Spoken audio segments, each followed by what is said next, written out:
Everyone, welcome to Doubtnut में सभी प्यारे प्यारे बच्चों का स्वागत है। क्या हाल चाल, कैसे हो सब लोग? जल्दी से कमेंट सेक्शन में आ जाएंगे क्योंकि मैं आ चुकी हूँ। मेरा नाम राधिका सहगल है and I am your English educator. मैं आप लोगों को इंग्लिश पढ़ाती हूँ, लिटरेचर, ग्रामर, स्पोकन, इनकी क्लासेस यहाँ पर ली जाती हैं। तो फटाफट से जल्दी से सभी बच्चे आ जाएंगे और बताएंगे सब ठीक है। और भाई क्या हाल चाल, ऐसे ही तो पूछते यार दोस्तों से, तो जल्दी से बता दो कमेंट सेक्शन में, क्योंकि फिर यार हम लोग जब चैप्टर पढ़ रहे होंगे तब बीच में आई डोंट प्रेफर कि हम लोग बातचीत करें, गप्पे मारें। तो रीच फॉर द टॉप आज का चैप्टर है, संतोष यादव का है। संतोष यादव क्या लग रहा है, लड़का है लड़की है? अक्सर लोगों को संतोष लड़कों का नाम लगता है, बट असलियत ये है कि संतोष यादव एक लड़की है। कौन सी लड़की? ऐसी क्या खास बात है जिसके बारे में हम ये चैप्टर पढ़ रहे हैं? मतलब ऐसा क्या मैम ने कर लिया है कि हम इनके बारे में आज पढ़ें? देखते हैं, थोड़ा सा सब्र करिए। पिछली किसी क्लास में कोई डाउट है तो हैशटैग डाउट यूज़ करो और पूछ लो। कोई कोर्स से रिलेटेड इन्फॉर्मेशन चाहिए कि इस कोर्स में क्या, कब से, कैसे होगा, अमाउंट क्या है, या वॉट एवर यू वांट, आप लोग कमेंट सेक्शन में मैसेज ड्रॉप कर दीजिए बस, ठीक है? तो आज की क्लास में पढ़ने क्या वाले हैं, चैप्टर कैसा है, किसके बारे में है, chapter explanation, line by line पढ़ेंगे। कोई जल्दी नहीं है, ना मैं कहीं भाग रही ना तुम कहीं भाग रहे, है ना? सिंपल शॉर्टेड सा फंडा है। जल्दी से चैप्टर को स्टार्ट करते हैं। तो बात कुछ ऐसी है कि ये जो संतोष यादव है ना, एक मिडिल क्लास फैमिली से बोल सकते हैं या फिर गांव में ही, बट एक रिच फैमिली के हिसाब से, मतलब अगर शहर के हिसाब से देखा जाए तो इनकी फैमिली नॉर्मल थी, बट गांव में they had something big, they had something huge. काफ़ी बड़ा था इनके पास, क्या पैसा, घर और खेत वगैरह। तो हमें समझना है कि इनकी कहानी क्या है, कौन है ये संतोष यादव। तो बच्चा लोग, संतोष यादव एक क्लाइंबर हैं, माउंटेन क्लाइंबर, माउंटेनियर बोल सकते हैं। और इन्होंने ऐसा क्या खास किया है, देखते हैं। सारा कुछ पहली बता दूंगी तो यार बाद में मज़े नहीं आएंगे, आराम से समझते हैं। Think for a while and make list of 3 to 5 persons you idolize और admire very much for their achievements. तो यहाँ पर पूछा जा रहा है आपसे कि यार एक लिस्ट बनाइए 3 से 5 लोगों की जिनको तुम देवता मानते हो, जिनको तुम मतलब आंख बंद करके विश्वास करते हो कि मुझे बनना है तो इसके जैसा ही बनना है। डोंट टेल मी तुमको कैटरीना कैफ, ऐश्वर्या राय जैसे, या फिर विकी कौशल जैसा, या सलमान खान, रणबीर कपूर जैसा बनना है। प्लीज़ कोई ऐसा इंसान जिससे तुमको सच में इंस्पिरेशन मिलती हो, जिसको तुम एडमायर करते हो कि उन्होंने ज़िंदगी में बहुत कुछ अचीव किया है। कोई तो ऐसा इंसान होगा, सानिया मिर्ज़ा, साइना नेहवाल, नहीं तो अभी कौन थे वो, नीरज चोपड़ा। कुछ ऐसे लोग होंगे ना आपके जीवन में कि मतलब ये मुझे एडमायर करता, भाई मुझे इसके जैसे बनना है, इसने बहुत कुछ हासिल किया है अपने जीवन में। Your idols may be from any sphere of life, किसी भी सामाजिक वर्ग से हो सकते हैं, मतलब जीवन में किसी भी सामाजिक वर्ग से हो सकते हैं।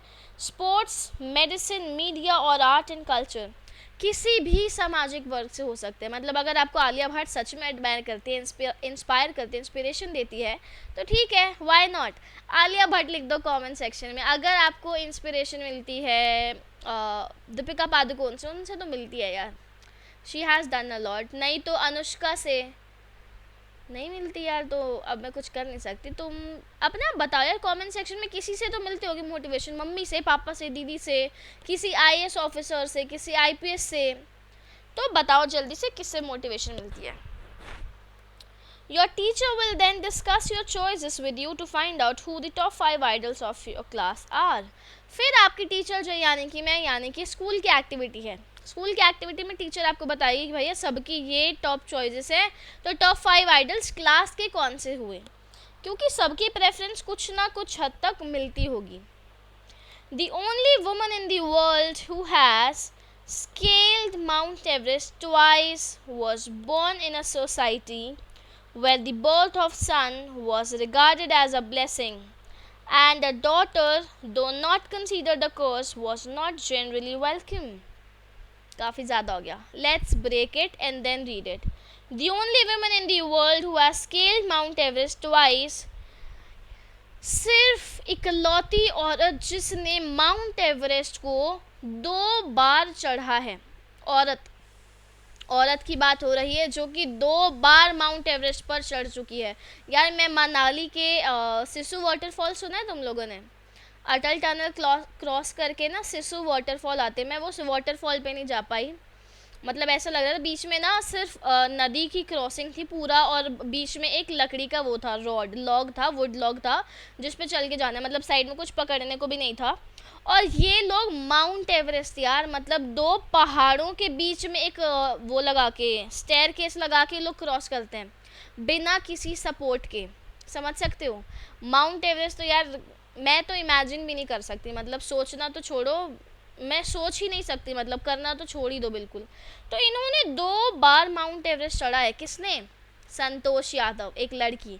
ये ऐसे समाज में पैदा हुई जहाँ पर लड़के के जन्म को माना जाता है ब्लेसिंग, एक आशीर्वाद, और लड़की के जन्म को हम लोग भले ही श्राप ना बोलें, बट लड़कियों का स्वागत भी नहीं होता कि अरे लड़की पैदा हुई है। कहते हैं ना, लड़का हुआ तो काजू कतली, लड़की हुई तो पेड़े। सुना है तुम लोगों ने कभी? तो कुछ गांव ऐसे होते हैं, आज भी पहले भी थे, जहाँ पर लड़कियों का स्वागत नहीं किया जाता था, सिर्फ लड़कों को पूजा जाता था कि लड़का हुआ तो वाह वाह वाह वाह वाह वाह, लड़का हुआ है जी, लड़का हुआ है। लड़की हुई तो प्रसाद तो छोड़ो, कुछ भी नहीं बटेगा, बताया नहीं जाता था लोगों को। उस समाज में संतोष पैदा हो गई। When her mother was expecting संतोष, जब उनकी मम्मा यानी कि संतोष की मम्मा संतोष को एक्सपेक्ट कर रही थी, यानी कि जब वो बेबी को एक्सपेक्ट कर रही थी कि अब बच्चा आ जाएगा finally, a traveling holy man giving her his blessing assumed that she wanted a son। एक ना साधु घूम रहे थे। अब यार गांव में तो ऐसा होता है कि साधु संत ऋषि लोग घूमते रहते हैं, फेरी डालते रहते हैं, फेरी यानी कि चक्कर लगाना।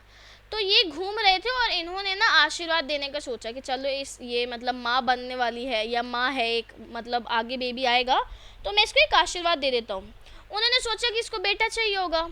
But to every one surprise the unborn child grandmother, पर सब एकदम सरप्राइज रह गए, सब एकदम दंग रह गए कि अरे ये भी हो सकता है।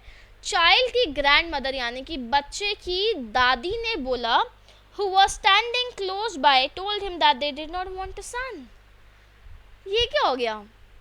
मतलब संतोष की दादी ने बोला कि मुझे ना क्या चाहिए, मुझे एक बेटी चाहिए, मुझे एक बेटा नहीं चाहिए, मुझे एक बेटी चाहिए, यानी कि अपने को एक लड़की चाहिए, एक पोती चाहिए, पोता नहीं चाहिए अपने को, बहुत बेटे हो गए ब्रो, अब we want a girl child, हमको एक लड़की चाहिए। उस समाज में जहाँ पर लड़कियों को पूजा नहीं जाता था, लड़कियों को स्वागत नहीं करके बुलाया जाता था, वहाँ पर दादी माँ चाहती थी कि एक लड़की आ जाए। दिस इज स्ट्रेंज, अजीब बात है ना? तो आज आते हैं जितना भी पढ़ा उसके बेसिस पे क्विज पर। First question we have is this story is about, ये जो कहानी है किसके बारे में है? ये जो कहानी है किसके बारे में है? Santosh Yadav, a doctor, Everest climber, both A and C। What will be the right answer of this question? जल्दी से बताएंगे।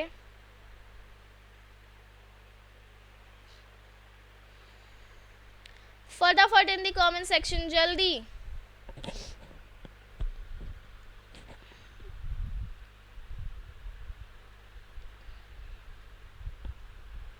नेक्स्ट क्वेश्चन है अपना, What did grandmother of unborn child want? दादी माँ क्या चाहती थी? अभी जो बच्चे ने जन्म नहीं लिया था यानी कि नवजात शिशु की दादी माँ क्या चाहती थी?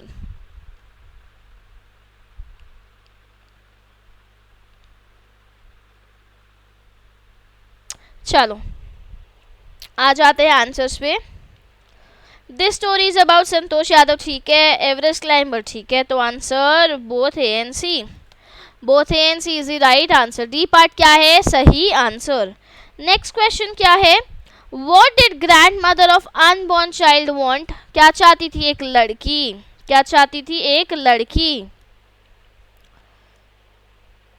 The Holi man was also surprised, वो जो साधु था वो भी हैरान हो गया, वो भी मतलब शौक में था, मतलब शौक, शौक वाला शौक, शौक नहीं शौक, आई एम सॉरी शौक निकला, वो भी शौक में था कि ओ माय गॉड ये कैसे हो गया। Nevertheless he gave the requested blessing, मतलब उसने, एक सेकेंड सब इरेज हो गया, वो भी सरप्राइज था नेवरदलेस, यानी कि फिर भी उसने ना मांगी हुई दुआ दे दी। उसका क्या गया, उसका कुछ नहीं गया, उसने दुआ दे दी। And as destiny would have it the blessing seem to work. और ऐसा लग रहा था भाग्य को वही मंजूर था, कायनात चाहती थी कि संतोष यादव पैदा हो, यानी कि एक लड़की पैदा हो। Santosh was born the sixth child, sixth भाई, 5 भाई थे, 5 भाई के बाद छठी बेटी, 5 लड़के 1 लड़की, 5 भाइयों की इकलौती बहन थी हमारी संतोष यादव।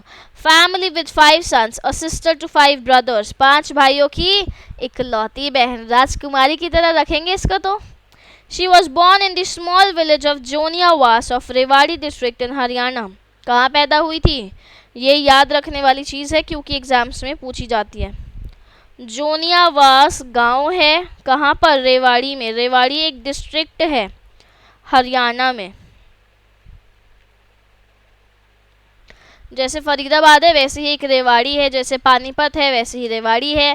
तो रेवाड़ी के एक छोटे से गांव जोनियावास में ये पैदा हुई थी, ठीक है।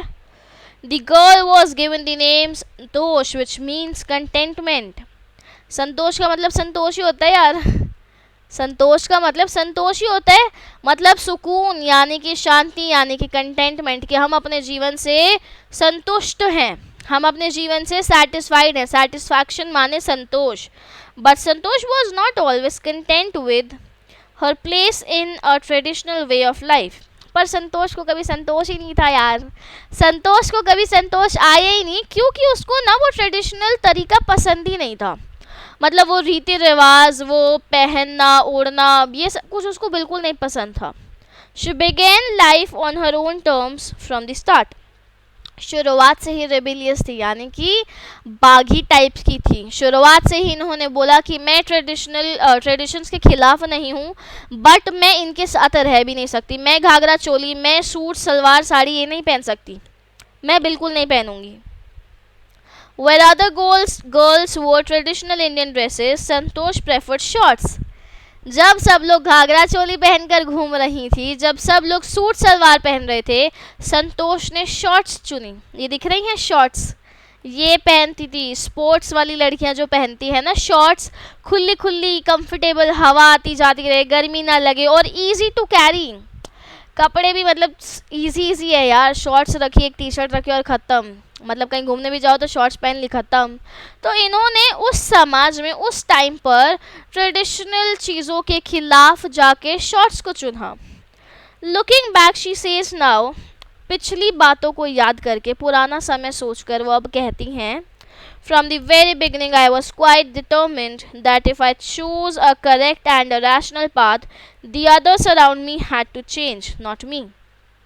इनका कहना है कि शुरुआत से ही ना मैं काफ़ी दृढ़ थी, डिटर्मिंड यानी कि दृढ़, कि अगर मैंने सही रास्ता चूज़ किया, मैंने एक समझदार रास्ता चुना, तो मेरे आसपास के लोगों को बदलना पड़ेगा। ये जो आसपास के लोग हैं मेरे, इनको बदलना होगा, मुझे नहीं। मैं नहीं बदलूंगी, आसपास के लोग बदलेंगे, क्योंकि मेरा रास्ता सही है, मैं गलत नहीं हूँ। Santosh parents were affluent land owners, affluent यानी कि धनी, तो ये मिडिल क्लास फैमिली नहीं, रिच फैमिली से थी। काफ़ी धनी लैंड ओनर्स थे who could afford to send their children to the best schools, जो कर सकते थे, मतलब अफोर्ड करना मतलब कर सकना, उनके पास इतना पैसा था कि वो अपने बच्चों को बेस्ट स्कूल्स में भेजें। Even to the country's capital New Delhi which was quite close by. In fact वो अपने बच्चों को दिल्ली भी भेज सकते थे, देश की राजधानी दिल्ली। उस टाइम पे तो ऐसे ही बोला जाता था, दिल्ली पढ़ रहा है हमारा लड़का, दिल्ली से आई है हमारी लड़की, ऐसा कम सुनने को मिलता था, लड़कों को ही पढ़ाया जाता था। तो दिल्ली बहुत पास में था, तो बच्चों को दिल्ली भेजा जा सकता था पढ़ने के लिए। But in line with the prevailing custom in the family, Santosh had to make do with what is available, do with the local village school. पर मतलब जो पहले से ही प्रचलित प्रथा है, प्रिवेलिंग यानी कि प्रचलित, कस्टम यानी कि प्रथा, खानदानी प्रथा थी, रिवाज था इनके यहाँ कि लड़कियों को पास वाले लोकल स्कूल में ही पढ़ना है, गांव में ही रहना है, गांव से बाहर कदम नहीं रखना है। मेक डू विद यानी कि एक्सेप्ट, एक्सेप्ट करना जो चीज़ अवेलेबल है। तो संतोष के पास ऑप्शन तो था ही नहीं ना ज़्यादा कुछ, तो उसको एक्सेप्ट करना पड़ा वही गांव का local school. So she decided to fight the system in her own quiet way when the right moment arrived. संतोष बेवकूफ़ तो नहीं थी, संतोष बहुत स्मार्ट थी. तो उसने फैसला किया कि ठीक है, अभी सही समय नहीं है, बट एक दिन मेरा समय आएगा और वो सही समय पर मैं शांति से सिस्टम के खिलाफ लड़ूंगी. मैं खड़ी हो जाऊंगी सिस्टम के खिलाफ, जो करने कर लो. वो सिस्टम कौन सा था, कौन सा सही मोमेंट था? शादी. शादी ही तो है जहाँ लड़कियों को बोलने का मौका दिया जाता है. करवा लो, जाओ. कैसे करवाओगे? मैं तुम्हें डरा नहीं रही हूँ, मैं तुम्हें धमका नहीं रही, नहीं मैं तुम्हें उकसा रही हूँ, ठीक है. I am not doing any of these. मैं बता रही हूँ कि अक्सर गांव में ऐसा होता है कि लड़कियाँ अपनी पढ़ाई को आगे रख देती हैं कि पढ़ाई करवाओगे तो शादी करूँगी. बहुत सारे केसेस मैंने देखे हैं कि अगर आप मुझे पढ़ाओगे तो ही मैं शादी करूँगी, अगर आप मुझे जॉब करने दोगे तो ही मैं शादी करूँगी. तो हमारी संतोष यादव ने भी यही पैतरा अपनाया. And the right moment came when she turn 16. सही समय कब आया? जब ये 16 साल की थी. बाल विवाह? सीरियसली 16 साल तो बाल विवाह ही होता है. मेरे हिसाब से तो आजकल 20 साल भी यार बाल विवाह ही है. मतलब एज ही नहीं है यार. 20 साल में तुमको क्या ही समझ आता है, तुम्हारी ग्रेजुएशन भी नहीं हुई होती. बट एनीवेज 16 साल की जब हुई तो सही समय आया. At 16, most of the girls in her village used to get married. 16 साल की उम्र में इनके गांव में अक्सर ज़्यादा से ज़्यादा लड़कियां ब्याह लेती थी, यानी कि शादी हो जाती थी. Santosh was also under pressure from a parents to do the same. अब संतोष को अनोखी तो है नहीं, संतोष के ऊपर भी प्रेशर आए कि संतोष बड़ी हो गई है, उम्र हो गई है, उम्र घटती जा रही है, शादी कर ले. 16 साल की बच्ची को कह रहे थे शादी कर ले. मतलब हैरानी की बात है. 16 साल की बच्ची को कहा जाता था बेटे शादी कर ले. A marriage age early age that was the last thing on her mind. एक शादी, वो भी इतनी जल्दी, लास्ट चीज़ थी उसके दिमाग में. पहले पढ़ना है, घूमना है, कुछ बनना है, कमाना है, फिर जाके शादी करनी है. इस तरीके के प्रोसेस चलता है.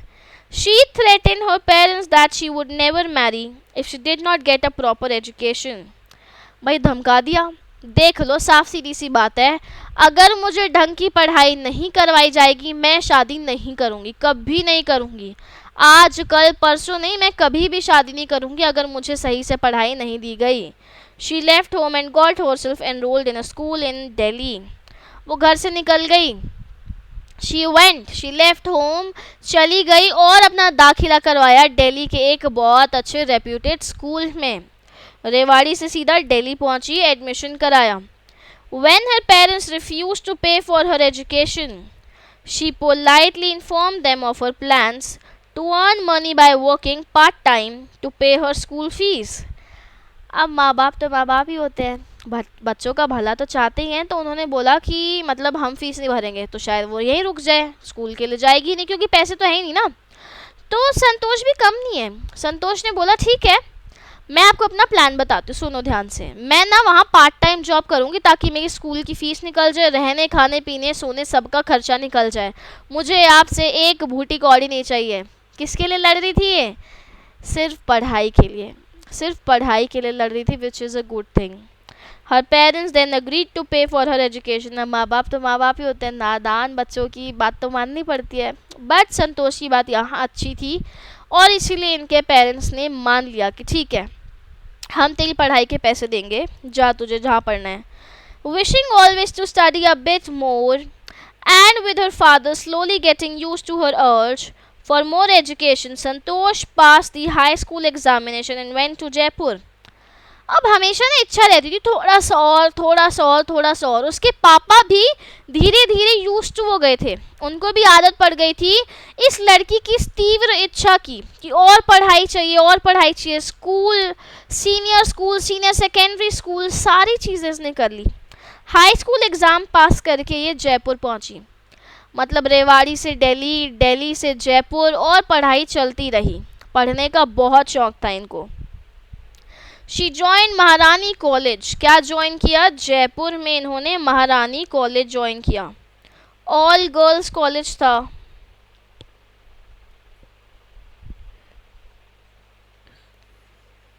ये सवाल है, आपको ढूंढना है, मैं बता नहीं रही हूँ. That's a question. आपको बताना है कि ये सही है कि नहीं है। ऑल गर्ल्स कॉलेज था कि कैसा था, कुछ खुद भी कर लो यार। And got a room in Kasturba hostel. Kasturba hostel एक हॉस्टल था लड़कियों के लिए, वहाँ पर इनको रूम मिला। Santosh remembers Kasturba hostel face the Aravalli hills. Santosh को याद है कि कस्तूरबा हॉस्टल ना अरावली हिल्स के सामने था। कस्तूरबा हॉस्टल ना अरावली हिल्स के एकदम सामने था, यानी कि ये हिल्स है, इसके सामने यहाँ पर इसका हॉस्टल था, यानी कि इसको हिल्स क्लियरली दिखती थी। I used to watch villagers from my room going up the hill and suddenly vanishing after a while. मैंने देखा, मतलब मैं ना देखती थी कि गांव वाले जो हैं, गांव के जो लोग हैं वो हिल के ऊपर जा रहे हैं, यानी कि पहाड़ी के ऊपर जा रहे हैं और अचानक से गायब हो जाते थोड़े टाइम बाद। मतलब ना वापस आते हुए दिखते ना कुछ, वो एकदम पहाड़ी पे जाते और गायब हो जाते। One day I decided to check it out myself. एक दिन मैंने फैसला किया कि ये माजरा क्या है, मुझे खुद से चेक करना पड़ेगा कि आखिर यहाँ पर बात क्या है, क्यों ऐसे लड़कियाँ लोग गांव के गायब हो रहे हैं। I found nobody except a few mountaineers. मैंने वहाँ किसी को नहीं पाया सिवाय कुछ क्लाइंबर्स के, यानी कि जो माउंटेनियर्स से जो पहाड़ चढ़ते हैं, मैंने सिर्फ उनको पाया। I asked if I could join them. ऐसे ही कैजुअली, यहाँ कुछ भी प्लान के हिसाब से नहीं चल रहा है, ध्यान से समझो, यहाँ कुछ भी प्लान के हिसाब से नहीं चल रहा है। ये रियल स्टोरी है कि उन्होंने नेचुरली ऐसे ही, मतलब कैजुअली पूछा कि मैं भी आपको ज्वाइन कर लूँ। To my pleasant surprise they answered in the affirmative and motivated me to take to climbing. मतलब मेरे लिए तो एक सुहाना सरप्राइज था, एक तोहफा था कि उन्होंने बोला हाँ तुम हमें ज्वाइन कर लो, और मुझे मोटिवेट किया कि तुम भी क्लाइंबिंग करो संतोष, तुम भी क्लाइंबिंग करो। हैरानी की बात है यार, पहली बारी में एक लड़की को एक पूरे लड़कों वाले ग्रुप ने बोला कि हाँ तू क्लाइंब कर, और मोटिवेट किया कि करके देख क्लाइंबिंग। सही है। Then there was no looking back for the determined young girl. और उसके बाद कुछ भी पीछे देखने का नहीं था। नो लुकिंग बैक यानी कि प्रोग्रेस बहुत क्विकली थी इनकी, यानी कि इन्होंने बहुत ही जल्दी आगे की चढ़ाई कर ली, यानी कि जीवन में बहुत जल्दी आगे बढ़ गई। She saved money and enrolled in a course eight Uttarkashi Nehru institute of mountaineering. इन्होंने पैसे बचाए हमारी संतोष जी ने Uttarkashi Nehru institute of mountaineering. सिखाया जाता है कि माउंटेनियरिंग करते कैसे है वहाँ, उस कोर्स में एनरोल किया। My college semester in Jaipur was to end in April but it ended on the 19th of May। पर वो एंड हुआ 19th मई को। कब एंड हुआ? 19th मई को। And I was suppose to be in Uttarkashi on the 21st। और मुझे उत्तरकाशी 21st को पहुंचना था, यानी कि मेरा जो सेमेस्टर था वो ओवर हुआ 19th मई को, और मुझे उत्तरकाशी 21st को पहुंचना था, यानी कि 19-20, मतलब 20 की दिन था, एक दिन था मेरे पास। So I did not go back home, instead I headed straight for the training. तो मतलब ये तो अब परिंदा ही बन गई, ये तो मतलब परिंदा ही बन गई। मैं घर नहीं गई क्योंकि एक ही दिन था, तो मैं सीधा ट्रेनिंग पर चली गई। I had to write a letter of apology to my father, without whose permission I had got myself enrolled at Uttarkashi. मुझे अपने पापा को क्षमा याचना लिखनी पड़ी, यानी कि सॉरी बोलना पड़ा, क्योंकि उनकी परमिशन के बिना ही मैंने एडमिशन ले लिया था। मैंने उनकी परमिशन के बिना ही एडमिशन ले लिया था। Thereafter Santosh went on an expedition every year। उसके बाद से संतोष हर एक साल में अभियान पे चलती गई, यानी कि वो एक्सपेडिशन पे चलती गई, कभी किसी पहाड़ पे, कभी किसी पहाड़ पे, ट्रैकिंग, क्लाइंबिंग, माउंटेनियरिंग, सब कुछ किया इन्होंने। हर क्लाइंबिंग स्किल्स मैच्योर्ड रैपिडली यानी कि काफ़ी जल्दी, रैपिडली यानी कि काफ़ी जल्दी,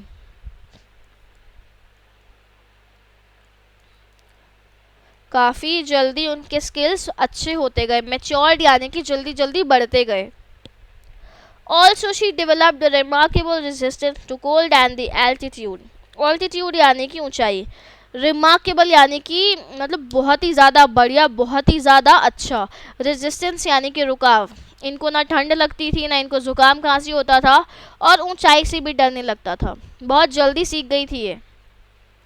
Equipped with an iron will, physical endurance, and an amazing mental toughness. She proved herself repeatedly. इनके पास आयरन विल थी, विल यानी कि ताकत, लोहे जितनी ताकत, फिजिकल एंड्योरेंस यानी कि धैर्य बहुत ज़्यादा बढ़िया, और बहुत ज़्यादा अच्छी मेंटल टफनेस यानी कि दिमाग से बहुत स्ट्रांग थी, हर फैसले में दृढ़ थी, हर चीज़ में स्ट्रांग थी। उन्होंने बार बार अपने आप को प्रूव किया, उन्होंने बार बार अपने आप को प्रूव किया। The culmination of her hard work and sincerity came in 1999. Culmination यानी कि रिजल्ट, रिजल्ट कब आया, मतलब फसल उपजाऊ कब हुई, फसल कब ढंग से होगी, उनके हार्डवर्क और सिंसेरिटी का, ये जो अनुशासित वे में काम करती थी, 1992 में उसका रिजल्ट आया। Just 4 years after she had shyly asked the Aravali mountaineers if she could join them.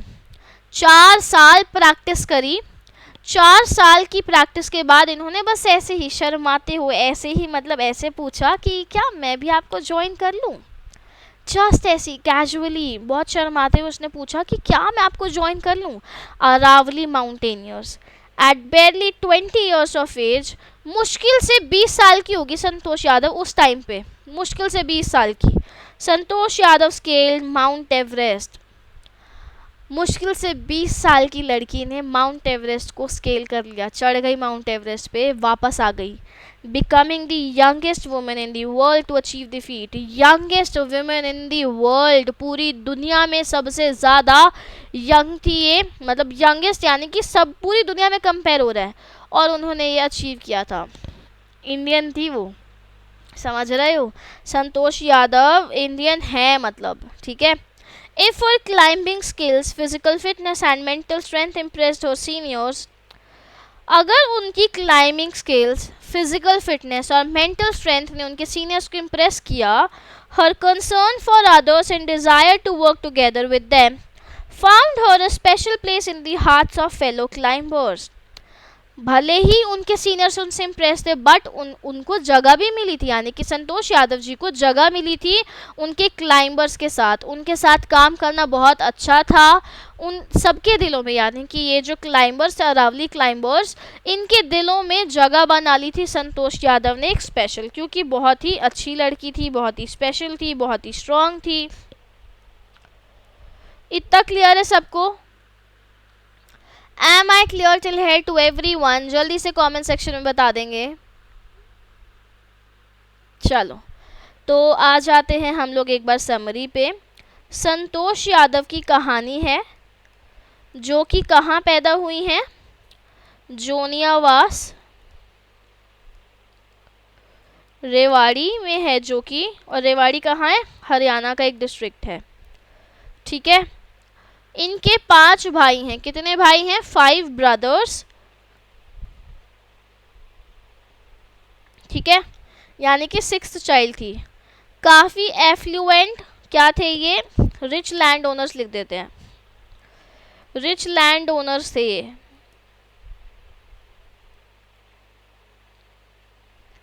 Land owners यानी कि ज़मींदार थे, बहुत बड़ी बड़ी गज में यानी कि एकर्स में इनके पास ज़मीन थी। अब संतोष यादव जब 16 साल की हुई, 16 इयर्स ओल्ड हुई जब वो, तो इनके ऊपर भी शादी के लिए प्रेशर आने लगा। तो इन्होंने जाके शर्त रखी कि मुझे देखो, मुझे ना पढ़ना है, तो मैंने दिल्ली में एडमिशन ले लिया है, फ़ीस भरनी है तो भर दो, नहीं तो मैं खुद कर लूँगी, पार्ट टाइम जॉब कर लूँगी और मैं अपनी फ़ीस भी पूरी चुका लूँगी। तो उनके पेरेंट्स ने बोला कि ठीक है दिल्ली चली जा। दिल्ली की पढ़ाई करके जयपुर पहुँच गई। जयपुर में कहाँ गई, महारानी कॉलेज, महारानी कॉलेज से गई कस्तूरबा हॉस्टल, कस्तूरबा हॉस्टल के सामने थी अरावली हिल्स, क्या थी, अरावली हिल्स। एक दिन ऐसे ही इन्होंने वहाँ के क्लाइंबर से पूछा कि मैं भी आपके साथ चलूँ क्लाइंबिंग के लिए, तो वो लोग मान गए कि ठीक है चल लो, वाई नॉट, प्रॉब्लम तो नहीं है हमें। तब से लेकर आगे तक बस उन्होंने कभी पीछे मुड़कर नहीं देखा, उन्होंने क्लाइंबिंग करी, उन्होंने उत्तरकाशी में एक कोर्स लिया, Uttarkashi Nehru institute of mountaineering में कोर्स लिया, एनरोल किया। जब इनके एग्ज़ाम्स ख़त्म हुए वहाँ गई ट्रेनिंग के लिए। 4 साल इन्होंने प्रैक्टिस करी, हर साल एक्सपीडिशन पे जाती थी, यानी कि यात्रा करने जाती थी, चढ़ती थी माउंटेन्स पे। 4 साल बाद इन्होंने फाइनली अरावली माउंटेनियर से पूछा कि क्या आप मुझे लेकर जाएंगे ऊपर ऊपर माउंट एवरेस्ट पे। और महज मुश्किल से 20 साल की होंगी जब इन्होंने एवरेस्ट चढ़ लिया। जब इनकी चढ़ाई एवरेस्ट पर हुई तो ये ऑलमोस्ट 20 साल की ही होंगी, और सबसे पहली यंगेस्ट वुमेन थी ये जिन्होंने एवरेस्ट क्लाइम किया था, सिर्फ 20 साल की उम्र में। तो ये एक अचीवमेंट थी। इसके आगे का चैप्टर, आगे के एक्सप्लेनेशन और क्वेश्चन आंसर्स नेक्स्ट लेक्चर में करेंगे। आई होप तुम सबको यहाँ तक सब कुछ क्लियर है। आगे लेक्चर नंबर 2 में ये पार्ट 1 कंप्लीट हो जाएगा। दूसरा पार्ट है मरिया शेपोरवा का, ठीक है। पार्ट 2 हमारा होगा लेक्चर नंबर 3 में आई गेस। तो लेक्चर नंबर 2 का इंतज़ार करिए। मिलते हैं नेक्स्ट सेशन में। Till then bye bye, take care of your self.